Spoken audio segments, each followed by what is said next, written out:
You want to know the secret of the rich when it comes to money? The lines they are whispering in the ears of their children while they sip champagne and eat fancy stuff with French names like Coussy de Grouly and Eau de Chocolat, while we get yesterday's chicken with rice and questions like, why haven't you found a goddamn job yet? Why are you still here?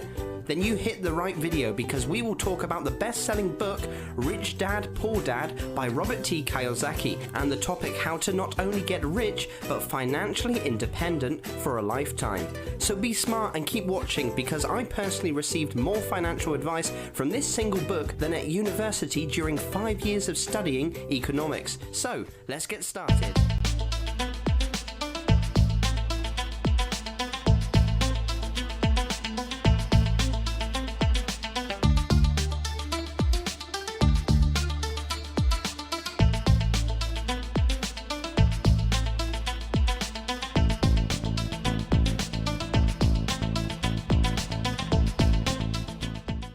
What's up, man? My name is Matt, and I will give you a clue about what the book Rich Dad, Poor Dad is really about. In fact, the story is about himself growing up with two fathers. Not in a San Francisco style, no. His first dad, his own father, was highly educated. He had a PhD and completed 4 years of undergraduate school in less than 2 years. He went to the Stanford University to complete his advanced studies, all on full financial scholarships, a real high flyer. His second dad, the father of Kiyosaki's best friend, never finished the 8th grade. Nevertheless, these two dads had a lot in common. Both were successful in their careers, both were hardworking and earned decent incomes, both of them were strong, charismatic and influential guys, both men believed strongly in education but did not recommend the same course of study. This is why one had struggled financially his whole life, while the other became one of the richest men in Hawaii. And you really can break down all the reasons for this to one simple difference in thinking. One dad always said, I can't afford it. The other dad always asked himself, how can I afford it? You see, both quotes are very powerful, but in a different way. The first one is a statement which lets you off the hook. It is kind of a laziness because you allow yourself to do nothing about it. Your brain is like the fat guy who will never hit the gym because he is telling himself, I am too fat anyway, no reason to work my ass off. But the second one is a question, and instead of stop working, your brain is put to think. It is like sending your brain into the gym, and guess what? After you let it repeatedly work out, you have some Arnold Schwarzenegger shit going on between your ears.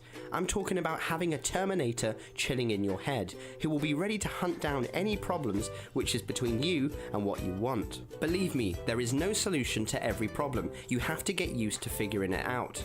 Sound good? Okay then, let's start with 4 substantial lessons which the rich teach their kids.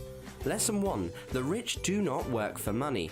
Most people are driven by the emotions, desire and fear, especially when it comes to money. We will always be confronted with these emotions in our whole life, but most people use them against themselves. People always pussy around when it comes to taking a financial risk because they feel the fear of not having money or losing it. That is why they hold on to their job, even if they hate its guts. They are controlled by money and the emotions created by it, but the key is to master the power of money. But we never get taught how to do it, not in schools, not even in universities, and not at home. Why? Because schools and universities want to form you into a workforce, little dinky robots that are beneficial for the society and your parents. Well, the old folks just don't know that kind of shit, and that is not their fault, because in their days information was not as accessible as it is today.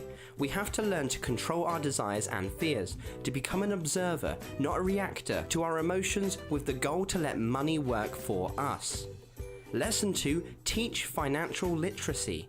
Too many people are too focused on money and not on their greatest wealth, their education. We live in times of great and fast changes. If people are prepared to be flexible, keep an open mind, and learn, they will grow richer and richer even in times of tough changes.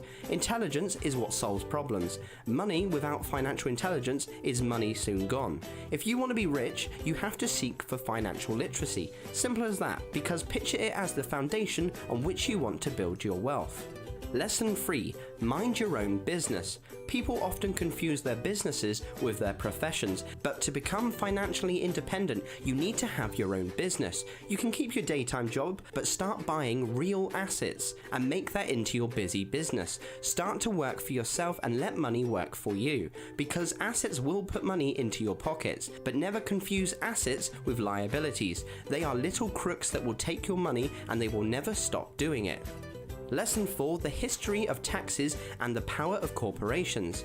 Everyone knows the story about Robin Hood. For a lot of people, it is a story about a romantic hero who robbed from the rich and gave to the poor. What a guy, right? But what most people don't know is that it is this Robin Hood fantasy, or taking from the rich, that has extended the financial gap between the rich and the rest. The idea of taxes is what has caused the most pain for the middle class. You may wonder how this is possible. It has been the knowledge of the legal corporate structure that allows the rich to outsmart the rest. They have understood the power of money. For most people, the idea of owning an own corporation seems to be an impossible and intimidating. They simply do not understand that a corporation is not a big building with a group of people working in it. Actually, it is just a legal document that creates what we call a corporate entity.